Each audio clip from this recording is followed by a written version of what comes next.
Because meditation is not a vidya. Meditation is not knowledge. Meditation, in a way, is something like zero.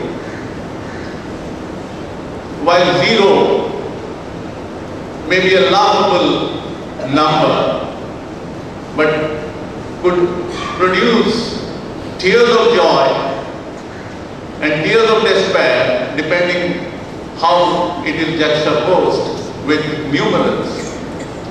So also, if you are able to take your mind to the realm of silence, which is akin to zero, then many things would start happening dramatically within you. Physically, you would be the same, but you would get transformed from within. And that transformation from within shall speak like a signboard which has neon lights. Such is the prowess of Dhyan. But I should clarify as to how I got involved with this subject. Not for the reason that it promotes my biodata, but just to prove the power and prowess of the Lord who can transform a non-entity into something of significance. Dhyan always bugged me. Meditation always drew me. It drew me from very young days in a manner I could never comprehend.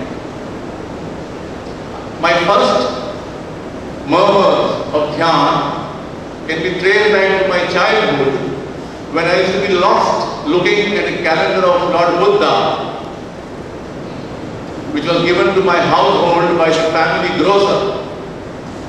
It had a picture of Lord Buddha sitting on the mountain top in his Dhyan Mudra with the sunset, lalima, the redness, as the backdrop. So it is in that uncanny manner that the Lord was taking me into the realm of Dhyan. And this journey continued, intermingled with life, education, career, what have you. But the focus never left. It continued to seize me in all kinds of ways. I was drawn to masters, some of whose names were read out. And each one of them made an impact on me on the subtle plane. And if I stand before you, it is the blessings of my Guru, Sri Gajanan Maharaj, and my Sadguru, Sri Shirdi Sai Baba. I must narrate here something which happened, which led to the clarification of meditation within me. In the year 1988, I had the privilege of a live physical darshan of Gajanan Maharaj. Gajanan Maharaj, as you know, dwelled in a place called Shegaon and had left the physical body in the year 1918. Yet, to reasons best known to him and the masters, he appeared before me in flesh, blood, bone and marrow. What happened between him and me at that moment is a private matter. But Dhyan commenced within me with a fury and love that only the Lord can bestow. All my questions were answered. Dhyan became second nature to me. And if you need any proof of that, I shall present it here and right now. The Inner Life, Cosmic Meditation, is not a book which was written by my hand. Around the time Maharaj gave me darshan, the Kumbh Mela took place at Allahabad. On the banks of sacred Ganga, a renowned saint of North India, Baba Bhutnath, had predicted that I would write a book and that shall be received very well. Time passed. Like all of you, family consideration, job, the pulls of the world seized me, and I continued to climb the echelons of the corporate ladder. But the inner street continued to aim for his light. In the process, one day, I found a little leisure and told myself that I must make some kind of a beginning of a book. And lo and behold, one day I decided to open up the tape recorder, close my eyes, go into Dhyan, and lo and behold, words started pouring out. The pouring continued for 45 minutes till the cassette clicked off and I stopped. I was more keen than anybody else to listen to the contents of the outpouring. I enjoyed it. And this happened on 28 different occasions. And 14 cassettes, C90, were filled. The contents of those cassettes were transcribed.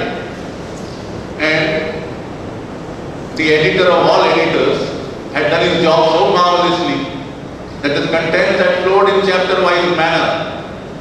I gave it to a competent man whom I thought would edit the book. But the Lord's will prevailed, and he said, I can't touch a word in this book, because if I touch it, like when you open a mala and take out one bead, the whole mala would collapse. That was what an expert told me. And so the contents were transcribed, and they are before you to read in a book which has been entitled The Inner Light Cosmic Meditation. I have confessed in the last paragraph of the book that for sheer practical reasons I have assigned my name to this. Otherwise, for all intents and purposes, this belongs to the Lord. It's a manual of meditation. It's a fascinating book. It's very authoritative. It doesn't go into any kind of dialectics, dogma, preaching or philosophy. It's probably the only book which bores deep into the realm of Dhyan and unfolds each little factor very clearly and succinctly for a common man to comprehend meditation. Before I commence the workshop, I would like to read the foreword of the book, which will put the subject of the workshop in perspective. Work is worship sums up the essence of Karma Yoga, the dynamic path to liberation. Fuel work with Dhyana Shakti and you humanize all earthly activity and bring divinity to rule the realm of man.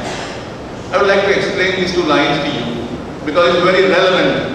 Fuel work with Dhyana Shakti and you humanize all earthly activity and bring divinity to rule the realm of man. What does it mean? Ishvaraha sarvatra vyapyate. All religions say this. Everyone believes in it. Patte patte pe Ishwar ka vaas hai. Gan gan mein Bhagwan hai. So, there is no scarcity of divinity. There is no shortage of godliness. Then what is the reason that man is so thirsty of divinity? चारों तरफ पानी है और आप प्यासे क्यों हैं? इसके बारे में सोचिए. वो इसलिए है. The problem lies not in acquisition. The problem lies in humanizing divinity. That is, converting the cosmic energy, the divine energy into the human energy and then making it work within you towards aims and objects which are noble and laudable. That is the problem.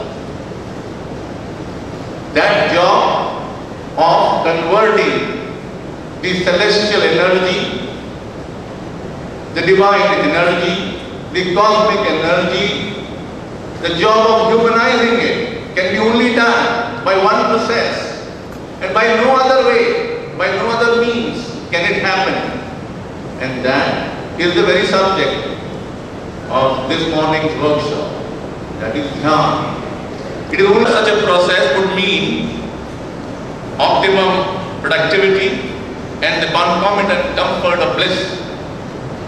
This exciting promise of cosmic forces has to be harmonized by us by adopting the process which wise men called meditation. The inner light, cosmic